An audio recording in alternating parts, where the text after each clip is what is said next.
Il y a 18 ans les amis, le Sénégal subissait l'un des plus grands vols de son histoire en Coupe d'Afrique. Personnellement, j'en ai fait des cauchemars. Je me suis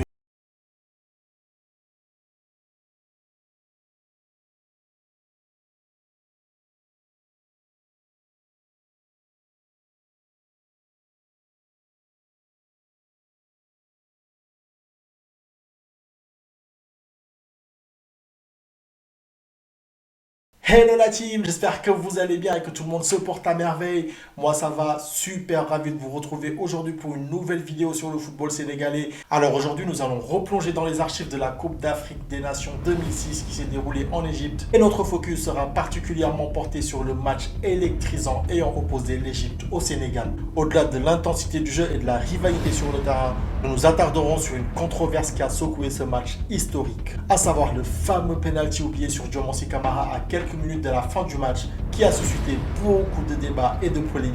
C'est parti donc pour un voyage dans le temps au cœur de la CAN 2006 pour démêler ensemble le mystère du penalty entre l'Égypte et le Sénégal. La vidéo est sponsorisée comme d'habitude par Nakala, le GOAT des frappés qui se déguste partout où vous êtes, peu importe ce que vous êtes en train de faire. N'oubliez pas de vous abonner et de cliquer sur la cloche pour ne rien manquer de cette aventure footballistique. Maintenant, passons aux choses sérieuses. Let's go! Suite à leur élimination de la course à la qualification pour la Coupe du Monde 2006 par l'équipe du Togo, le Sénégal nourrissait le désir ardent de se racheter aux yeux de leurs supporters lors de la Coupe d'Afrique des Nations 2006. Avec un groupe composé de joueurs tels qu'Amdi Faye, El Hadji Diouf, Mamadou Niang, Diomansy Kamara ou encore Henri Camara, le Sénégal avait une vraie carte à jouer et faisait surtout partie des équipes à suivre lors de cette compétition continentale organisée en Égypte. Placé dans le groupe D en compagnie du Nigeria, du Ghana et du Zimbabwe, le Sénégal avait nettement l'ambition d'aller le plus loin possible dans cette Coupe d'Afrique. Ainsi, lors de leur premier match, le Sénégal affronta le Zimbabwe et remporta une victoire importante sur le score de 2-0 dans un match qui peut être qualifié de très brouillon. Début signé Henri Camara à la 59e minute, suivi par un but de Issaba à la 80e. Lors du deuxième match, le Sénégal perd malheureusement contre le Ghana sur le score de 1-0, mettant ainsi les Lions dans une posture peu favorable. Le dernier match de la phase de poule du Sénégal était donc contre le Nigeria, rencontre qui s'est soldée par une nouvelle défaite des Lions, cette fois-ci sur le score de 2-1. Souleymane Camara avait d'ailleurs ouvert le score pour le Sénégal à la 58e minute, mais les buts de Martins à la 79e et à la 88e minute ont assuré la victoire des Super Eagles. Le Sénégal pensait alors être éliminé dès les phases de poule. Heureusement, dans le match opposant le Ghana au Zimbabwe, les premiers cités vont contre toute attente perdre face à leurs adversaires sur le score de 2-1. Ainsi, au terme de la phase de poule, le Sénégal se qualifie alors pour les quarts de finale grâce à la différence de but contre le Ghana et le Zimbabwe.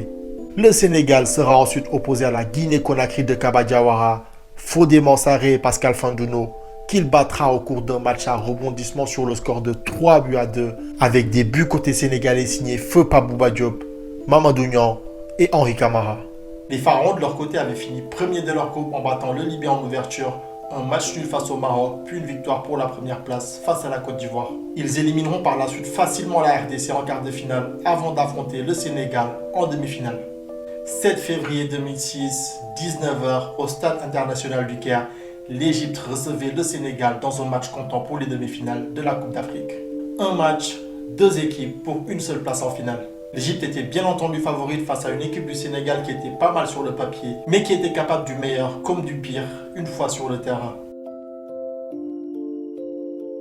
Au niveau des compos d'équipe, voici l'équipe égyptienne composée de joueurs qui ont vraiment terrorisé beaucoup d'équipes africaines, avec des joueurs tels qu'Abo Treika, Ahmed Hassan, Emad Moteb ou encore Mido. Niveau compo sénégalais, nous avions donc dans les buts Tony Mario Silva, une défense à 4 composée d'Omar Daf, Fab Malikou Diakhaté, Souleymane Diawara et Lamine Diatta, un milieu à 2 composé d'Amdi Faye et Pabouba Diop, et une attaque à 4 avec Diomansy Kamara, Frédéric Mendy, Henri Camara et Mamadou Niang. Dès l'entame du match, les Égyptiens mettent la pression sur le Sénégal afin de les faire douter et essayer de se mettre à l'abri le plus rapidement possible. Ils se procurèrent les 2 premières actions du match qui finissent hors du cadre de Tony Silva. Le Sénégal se réveilla ensuite à la 26e minute sur un coup franc signé Amdi Faye qui frôle le poteau d'Essam El Hadari. 33e minute, penalty pour l'Égypte suite à une faute de main de Frédéric Mendy dans la surface de réparation. Beaucoup sont les observateurs qui se sont posé la question à savoir pourquoi faire une telle faute de main dans la surface de réparation et surtout lors d'un match aussi capital qu'une demi-finale de Coupe d'Afrique des Nations. Du coup, carton jaune pour Mendy et penalty pour l'Égypte qui sera tiré en 2 fois par le capitaine Ahmed Hassan pour les mêmes résultats, 1-0 pour l'Égypte. 49e minute, l'Égypte a failli aggraver le score sur un ballon enroulé d'Abou Treika qui va s'écraser sur la barre transversale de Tony Mario Silva. Sur quasiment la même action, le Sénégal déroule, trouve une ouverture sur le côté droit avec Lamine Diatta qui lâche un centre tendu sur la tête de Mamadou Niang qui trompe le gardien égyptien, 1 but partout.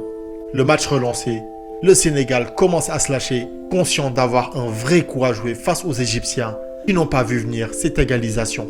Le Sénégal passera même tout près de doubler la mise sur un corner signé Diomonsi Kamara qui sera dévié par un joueur sénégalais et qui sera sorti sur sa ligne par le défenseur égyptien Abdul Wahab.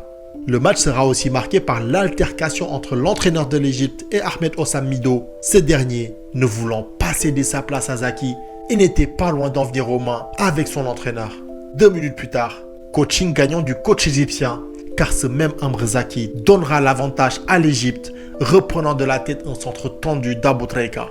Le Sénégal, sonné par ce but, laissera de plus en plus d'espace, occasionnant ainsi 2 actions nettes de but qui auraient pu mettre fin à tout suspense. 89e minute, Diomonsi Kamara sera lancé sur le côté gauche de la surface de réparation.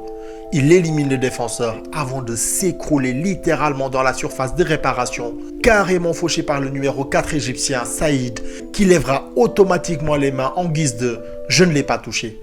Alors que tous les joueurs sénégalais s'attendaient à ce que l'arbitre désigne le point du penalty, l'arbitre en décida autrement, déclarant qu'il n'y avait pas du tout faute.